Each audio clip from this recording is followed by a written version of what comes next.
unbox ចឹងក្នុងនឹងវាមានអីខ្លះអាចដូចប្រអប់គ្រឿងអលង្ការចឹងនេះប្រអប់វាអានេះស្អាតប្រអប់បាទបែបនេះវិញ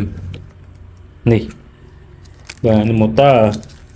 តើវាពណ៌ត្រេអ៊ីពណ៌ទាហាននេះ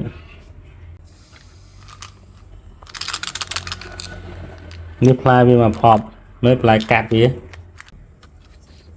មាន adapter ដូចភ្លើងដូចទប់ភ្លើងវាបាទនេះបាទនេះ converter វាមានអាnăngសាកបាទបន្តិចនេះផ្លែស្វានទៅផ្លែស្វានមានទាំង1លីបាទ1លី2លី3លីនេះផ្លែវាបាទផ្លែវាមក set វាណានេះខ្ញុំក៏ធ្លាប់យកអាមួយស៊េរីនឹងទៅប្រើដែរបាទ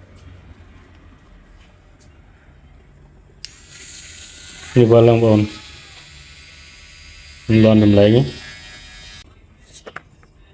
នេះសាត់ផ្លែ3លីមកដាក់ចូលលេចូល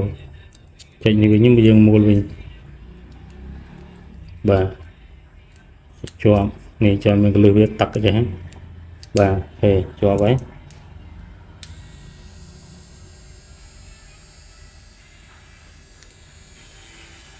នេះវ៉ាឡា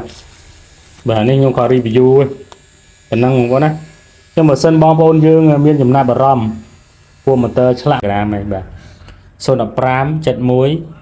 98 98ហើយប្រព័ន្ធ cell card 085 78 78 74បាទជួបគ្នានៅក្នុងវីដេអូក្រោយបាទសូមអរគុណ